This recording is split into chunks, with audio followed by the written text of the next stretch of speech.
shit given, that's how we live it. Don't be mad at the system, it's simply how we've existed. Welcome to our series, A Man's Journey, where we look at challenges a man could face or have faced in their lives.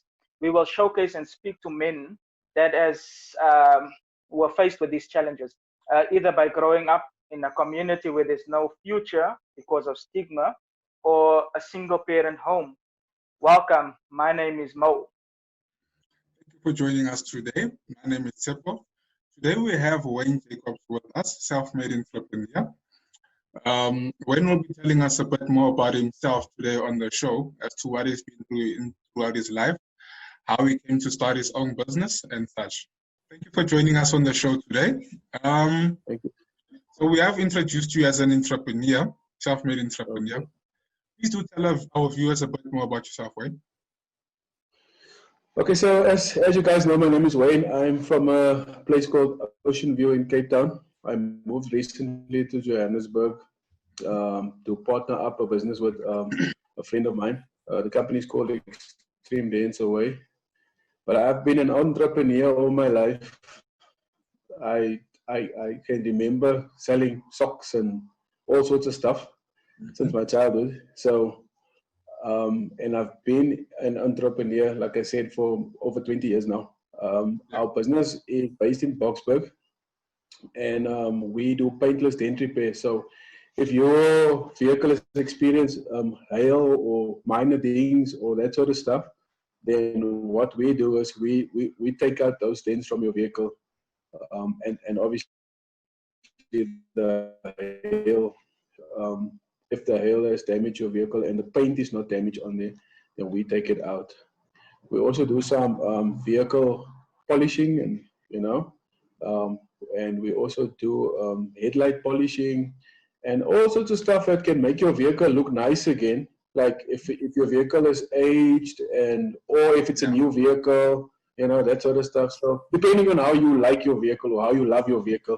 I know some guys, they love their vehicle so much that they will do anything to keep it in shape, So that's what we do.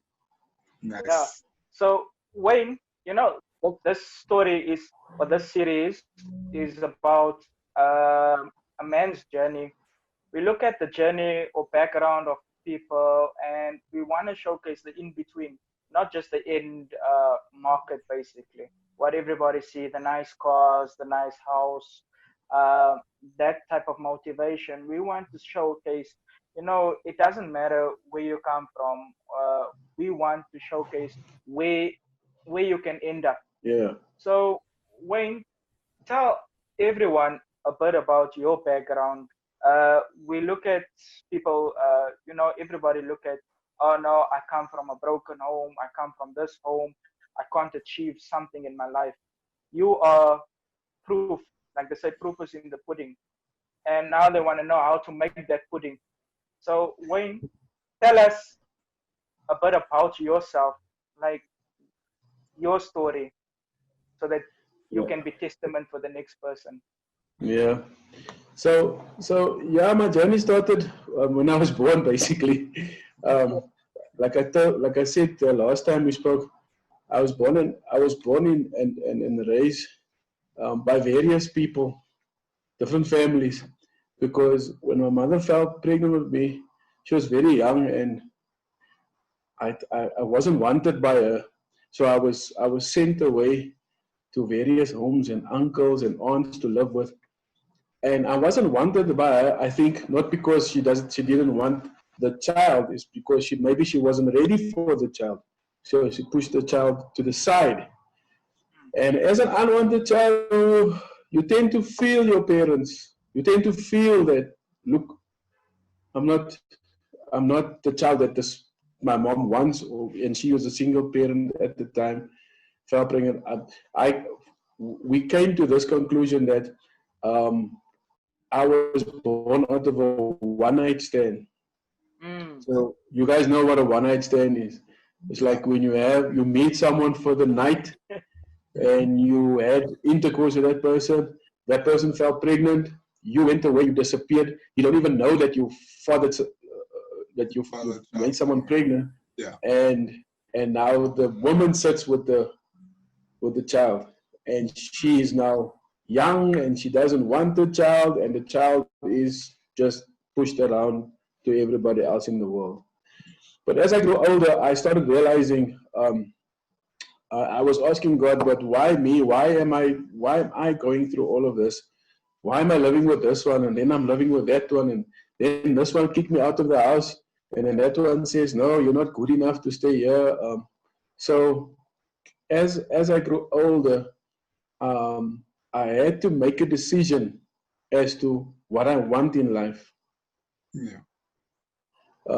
Then I made up my mind, because you could go into various avenues as a young man, unwanted child growing up, because most of your unwanted life you spend on the streets with other kids that has similar backgrounds, and you can choose. You can either become a gangster, or you can become a car thief. You can become a scam artist. You can become. There's so many children out there with the same background that has picked up all of these types of stuff that they can do in the world, which is easy stuff they can do because you don't grow up with guidance, basically. Yeah.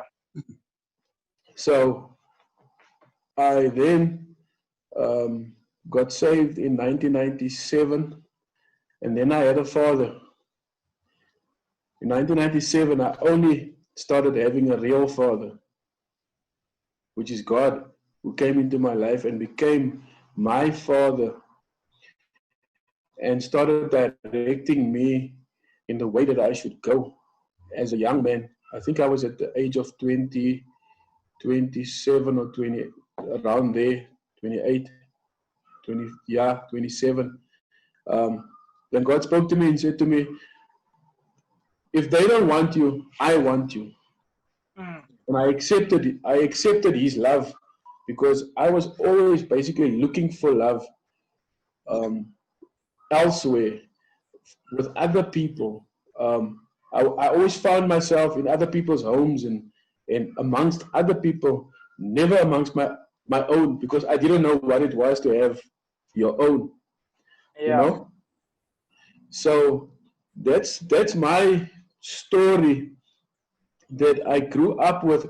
I only started accepting that story when I started at 27, when the father came into my life and he became the father. He started showing me that I need to embrace this story, because this story can be a testimony one day to somebody out there. Somebody listening right now could take from this and say, or watching this now and say, could take from this and say, but if he was unwanted and he didn't grow up well and he didn't grow up in a house, you know, what is wrong with me? Why can't I make that change? Yeah. You know? So yeah, that's where I am at this stage now. And that's what the aim is of the of this series. I don't want to say show, because if a show, it could be make believe, it could be, but it's a true story that could affect one person. That's all we want, is just that one person to know that it doesn't matter. I come from this place, my single mom, single dad, drug abuse, or alcoholism, or gender-based violence, you know, that is what we want to showcase. It doesn't matter your background. So we look at motivation. We don't want to show like the music videos where they show the big house, the bougie car, you know, this thing. We want to show the true reality of this. And Wayne, coming from that background, what motivated you to actually decide and not going in the direction where you ended up, the stigma, the drug addict, the thief? You know, what motivated you, or what can you tell a person out there that could motivate that person? Well, I was basically telling myself all the time, and I still do that today, that I would never want to I would never want to struggle, live on the street. I would never want to not have. I would never want to, because as you grow up, like I said, you grow up and sometimes other children have and you don't have. Yeah. Another child gets a bicycle, then you have to look how that child drives his new or ride around. But telling yourself that when I grow older, I'm going to make the best of my life. Mhm. I'm going to be able to speak on a Zoom interview, you know. So it's stuff that you didn't know when you grow up, but you start telling yourself, you start motivating yourself, and as you speak to yourself, what you speak to yourself becomes a reality. Mm. Like you told yourself you're going to get married one day, Yes. and you kept on saying that to yourself. I'm going to get married. I'm going to have kids. I'm going to drive. I'm going to have a license. I'm going to. So the power of your life lies with you and how you say to yourself all this time. It's not easy to find there's people drinking and then you fall into that category of drinking, but then you wake up in that moment, you should tell yourself, but this is not going to take me where I want to be, you know. So you get out of that and you start telling yourself again that I'm going to find a job. Then you find a job and you say to yourself, but I'm not meant for a job. Yeah. Then you start telling yourself, I need to be an entrepreneur. So the more you speak to yourself and be positive about yourself. And the one thing I've learned in this life is that when you take your eyes off other people's achievements and their level of success, you become successful on your own. Yeah. Because the moment you focus on other people and how they succeed in life, it becomes harder for you to succeed in what you need to do. Mhm. You understand? No, definitely. So that's why the system throws flashy cars and flashy homes and flashy phones and flashy stuff at us. And all we do is we want those things, that BMW or that Mercedes. Because my car can take me from point A to point B, Yeah. just as that Mercedes and that BMW can take you from point A to point. So that's the sort of stuff I tell myself. I motivate myself all the time. So the same, if he goes to his house at night, and it doesn't matter how big his house is, he needs to sleep in a bed just like me. So what makes him different? What makes him different? Just because he sleeps in a bigger bed. The operative word there is bed. Both of us sleeps in a bed. Yeah. So I keep myself sane in that way, that and as I keep myself sane, I started seeing things happening to me, to my business, to my family, and I'm starting to look at what is there in store for me in life, not for Tsepo and what Tsepo is doing and how Tsepo is achieving. That's where we go wrong. That's where most entrepreneurs go wrong. And entrepreneurs, once they start a business, the only thing they think about is money and how they can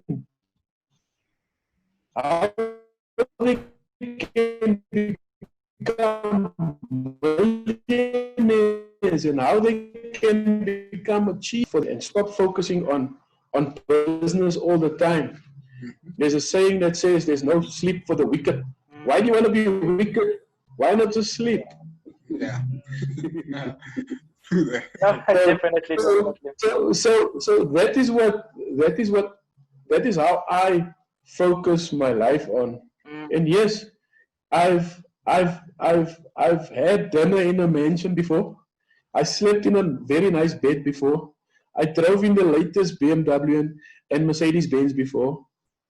I spent a weekend on a beachfront house. If you open up the windows, then the beach is right there. So I don't need to have all of those things to make me feel that I've achieved something. I can just go and enjoy it. Yeah. You know? Yeah. No, definitely. Now, Wayne, Definitely. in terms of you becoming an entrepreneur, what was your whole process from you first decided, or okay, at the age of 27, you decided, I need to change my life around. I'm now going to look at the Word of God, and that is going to be a stepping stone to help motivate me in my entire life. When it came to the business side of your life, becoming an entrepreneur, what process or what steps did you take to actually starting and becoming a businessman? First of all, you need to look at you. Look deep down inside of you. Yes. And look at the people that you have around you. Look if the people around you are positive or they negative, how do they affect your life? Yes. Okay. Second of all, you need to have a vision. You need to see something in the future. Like a business in the future. Yeah. And then you need to understand, to get to that business, it's not going to take over 2 weeks. It's not going to take 2 years. It's not going to take 3 years. Success happens over time. So what I did was, when I started out, I started looking at smaller things I can do. Most people, when they start out, they see this big business and they say we need big money and we need funding and we need millions of rand to start a business. I started looking at the smaller things I can do. Like, for example, selling socks, getting this in, doing the small project there, earning money, and selling to family members my ideas, selling it to family members, selling it to friends. And then I started looking at my spiritual life. Get your spiritual life in order, because once your spiritual life is not in order, and then you're miserable because you have no peace. Yeah. So once your spiritual life is in order, and you look at the relationships that you have, toxic, take it out. Non-toxic, keep it. You know. So that's the sort of stuff that I looked at when I started out. When I started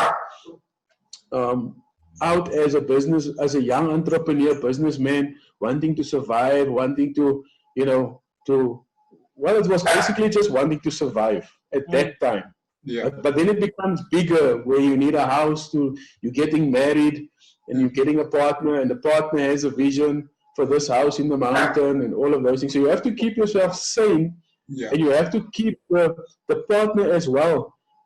And the one thing I can say to you, once you get married, gentlemen, whoever's watching this video, once you get married, please give your wife, your partner, your vision, because your partner and your wife is going to help you complete that vision. That's a job in life. I didn't realize that after I got married, and I started, when I met my wife, I had a Beetle, a VW Beetle. I had no money in the account, but I had a vision. I told her that I wanted to build my own house. I told her that I wanted to start my own business. And guess what? Today, I've experienced building my own house in Cape Town. And then I started, and I moved into this newly built house. And then I started a business. And then she helped me with the business. And she starts helping me. Your wife, God gives you, is your helper. Yeah. And that's why life, she's going to multiply that vision, and she's going to bring it back to you, and she's going to start helping you. Mo, I think you're married. And Yeah. how many times have you shared your vision with your wife? And how many times? Yeah, how many times have your wife come and multiplied whatever you told her? No, definitely. So, as a married entrepreneur, it's important that you deal your vision with your wife, share your everything with your wife. She's going to help you there. Once you're a No, once you're a single entrepreneur, no wife, no guidance, and you just want to start a business, I would suggest if you start a business and you see alcohol, drugs, clubs, and all of those things in your way towards becoming an entrepreneur, you need to decide, are these things going to help me get to where I'm going to be, or are these things a distraction, or is it going to stop me from getting to where I need to be? So you need to decide.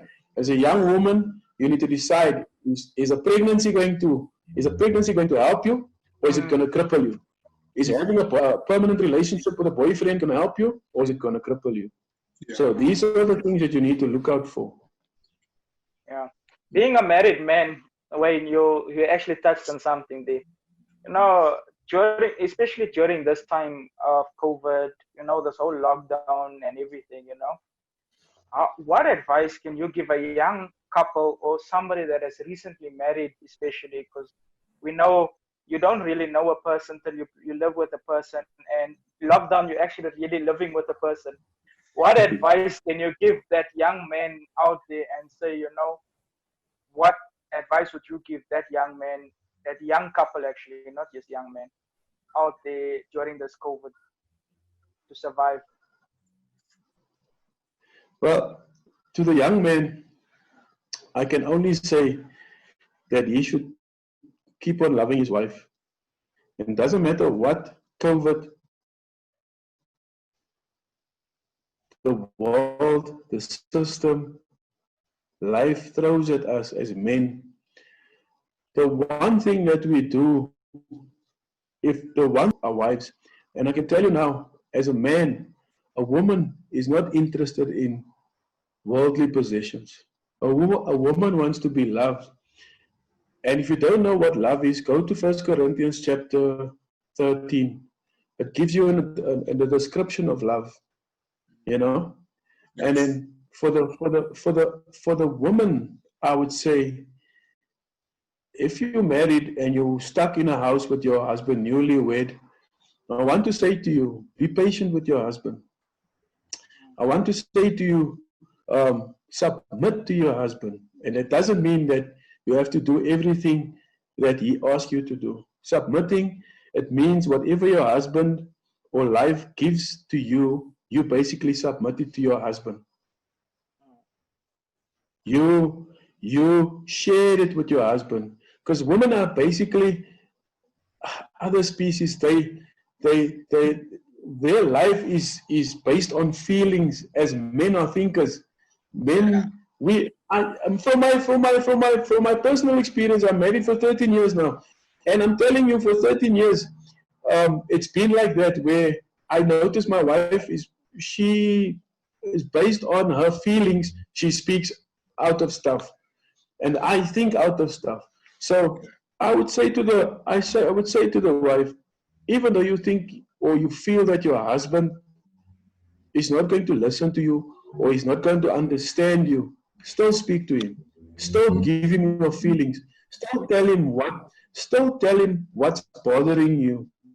Still tell him, give him the idea that you have, because sometimes you feel that you sit with that idea, but you can't tell it to your husband because he's not going to listen to you. He doesn't understand you. He doesn't understand how a woman's feelings are. But I would say to you, as a young wife, share it with him. And as a husband, I would say to you, keep on loving your wife. That's why you married her, because you love her, and keep on doing for her stuff that shows her that you're there for the long run. You're not just there for now.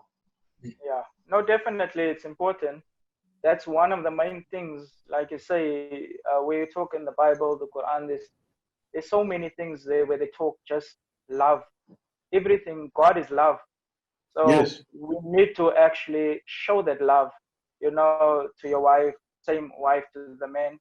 And when you say submitting, man must also submit to his wife. I believe that. Yeah. because it will bring that peace, you know, Yeah. to each other. So that is some good advice there from you. Thank you very much for that, Wayne. It's a pleasure, guys. Yeah. Wayne, if we look at youth of today, you know, we look at these youth growing up, especially men.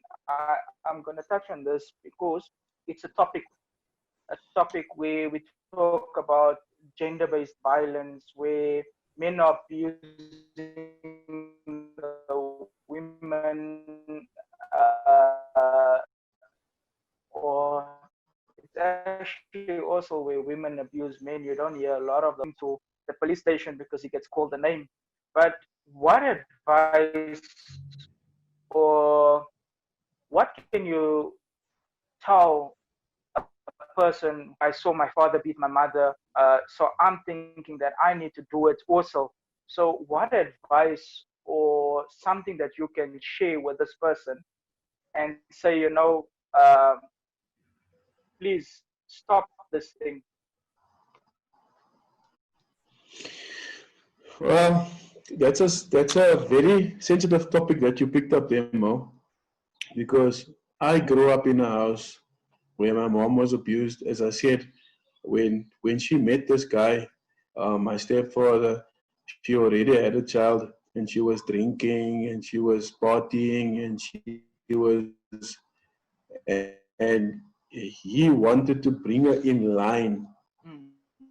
You know, when you meet someone, Yeah. when let's say you meet Tsepo, I just want to make an example now, but you see Tsepo has potential to become this great filmmaker, but Tsepo is drinking and smoking and what, so you're trying to bring Tsepo in line by speaking to him.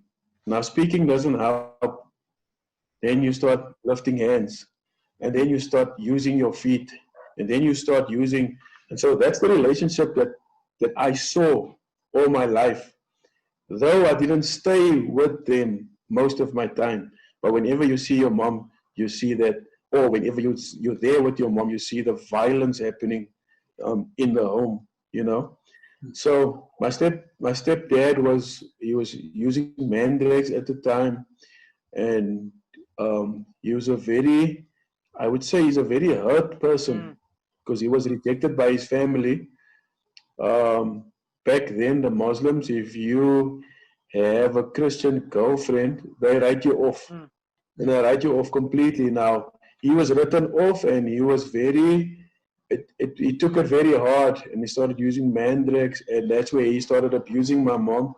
Now, imagine being with a stepdad that does that and a mom that's in alcohol and clubbing and all of those things. So you see this happen on a weekly basis, you know.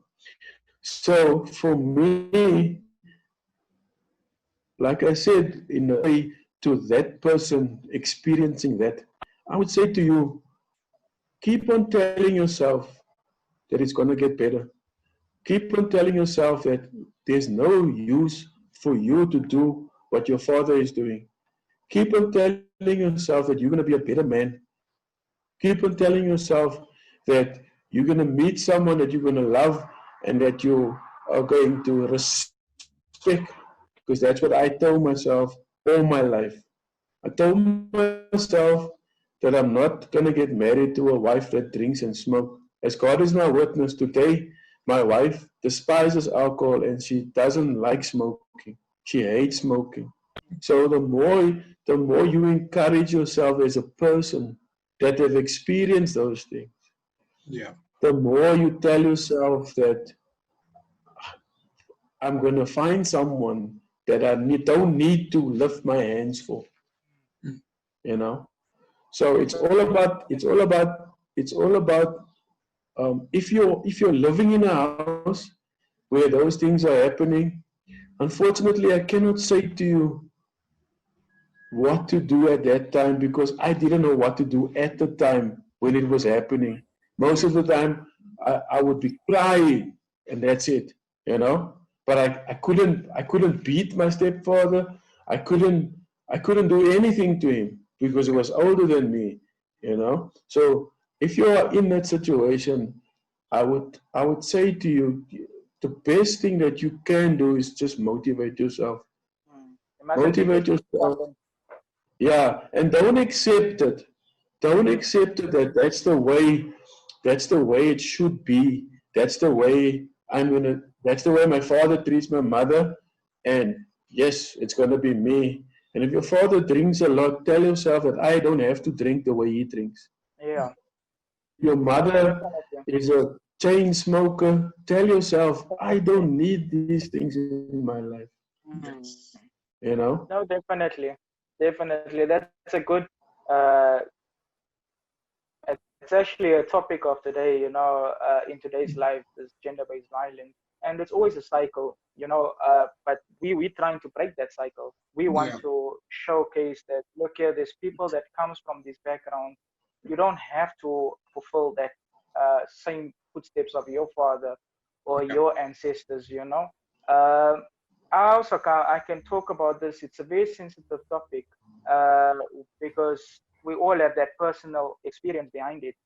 Um, Now, we also looking at this as a man. You know, uh, we look at these guys that come from future. So, Wayne, if I have to ask you this, like I know you're also a pillar of your community, and in the church, you mentorship. Do you look and assist boys or men out there to mentor them? Yes, I have been doing that for a number of years. When I stayed in Ocean View, which is a small colored community that I come from, I started out 2018, 19, sorry, 2007, 2008, 2009, 2010, all the way up. Um, the desire for me was always to see young men thrive in the community.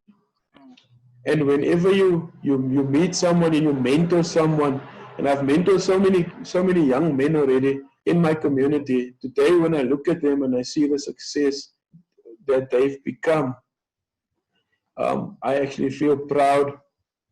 And I wasn't the person to give money and worldly things, but it was good advice, and solid advice, telling them my story, how I grew up, telling them how I was unwanted, and telling them how how bad it was living in a house where you feel that you don't belong here. Telling them all of those things, that alcohol isn't the answer for your future. You Mm. know, Yeah. it didn't just happen at church. It happened. I worked for a company called Oil. Um, they are a non-profit organization that solely works with matriculants. And every afternoon we would go to the senior secondary school, and we would go and speak to matriculants regarding their future, their life after school, what to expect, what not to expect, telling them that everybody that's in matric is telling themselves that, you know what, once I'm done with school, I'm going to get this job, and I'm going to get this, and I'm going to be a pilot, and I'm going to be a truck driver, and I'm going to be a photographer, and I'm going to be a movie star. But reality kicks in after matric. You can't find a job. You can't find this. You can't find that. You don't become what you aspire to be. Yeah. And so that's where we come in and we start talking to those people about those things. It's actually a beautiful thing because I bet in your times, in earlier times, it was quite hard to actually find like a support system when you were going through such things. And now in our days where just around the corner you can find a place where you can get support, where you can be mentored on how to get through these types of situations, your home situations, and be a better person in general yourself. So it's actually quite a beautiful thing that you are doing yourself with. Yeah, it was hard at those At that time when I was a young man, it was hard to start a business. You couldn't get a CC registered. You had to find someone that specializes in CCs. Nowadays, you can do business registration online. Yes. You know, and you had to find the money to pay that person to do the CC registration for you. You couldn't just buy a vehicle. You had to save. Nowadays, you go into the bank, you've opened a business account, you've put a few rands in the bank, they give you a vehicle. You know, but it was harder for us back then to basically start the business, start your life, because even getting married was hard. You need to save your own money. You know? Yeah, it's so true. But we always say that perseverance. At the end of the day, if you don't persevere, you're not going to get anywhere in life. If you have a vision, like Wayne says, you need to share that vision with the partner, the person that you're with, whether it's your wife, girlfriend. They have to share that, or boyfriend or whatever. You have to share that vision. But I also want to say, Mo, sorry to break your word. If you have the vision and you don't have someone close to you that you can share that vision with, don't share it with anybody else. Don't just share it with everybody. Yeah, yes, no, definitely. You're accountable, but other people will take your vision and your ideas and they will run with it. I can concur to that, because it happened to me. But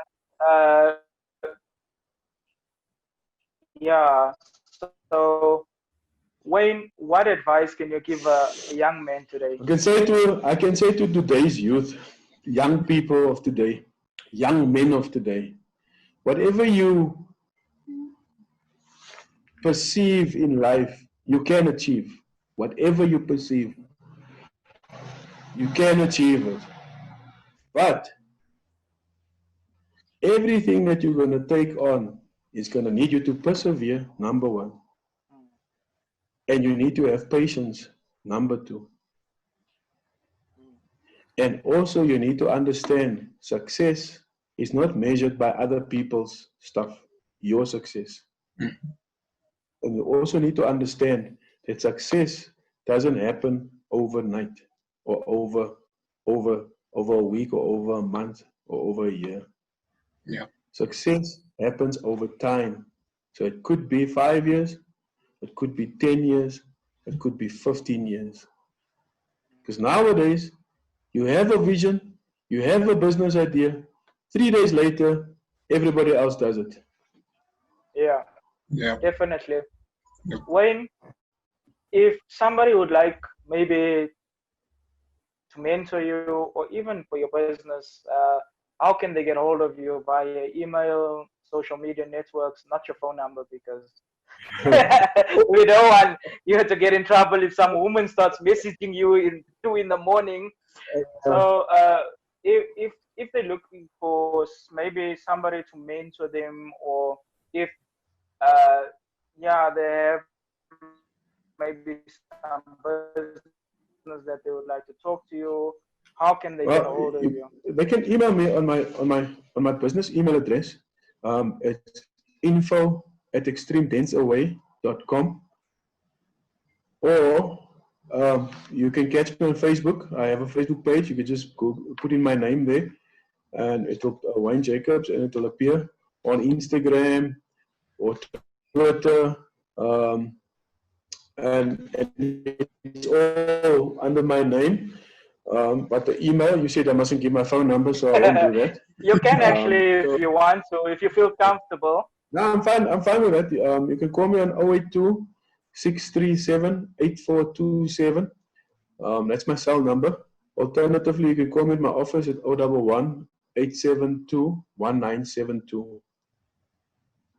And if you need advice, if you need for me to come and speak to you, to shepherd you, to guide you, my wife is a very good accountant / bookkeeper, teacher, we believe people, we believe that if you have a skill, you shouldn't die with it.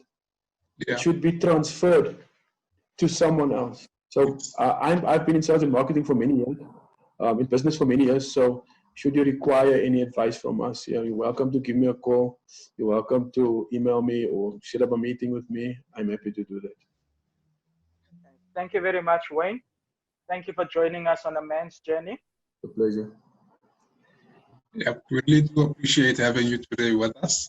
We really are thankful for all the information that you have given us today. Hopefully it will be able to motivate someone out there who might be going through the same thing in their own lives. Thank you so much. And it doesn't mean that you, in order for you to be successful, it doesn't mean that you have to live in the sentence and in the rose banks just to prove that you are successful. Success, as I say always, is not measured by what you have. Because a lot of people have loads of money and loads of cars, but they're still not happy. Yes. Definitely. Definitely.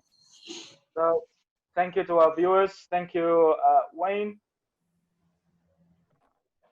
So that was us, a man's journey. We looked at Wayne's life from being an unwanted child. Just some recap, to an entrepreneur. It can happen to anyone. True that. Remember, as we always say on our show, your circumstances do not matter. What matters is about you having a positive mindset and making sure that you get through everything that you face in your life. So yeah. Thank you for joining us today. Please subscribe to our channel, as we have more successful people that has come from backgrounds which you would never look at. Yep. So some motivation, if you need some motivation, here's some good advice that you can get.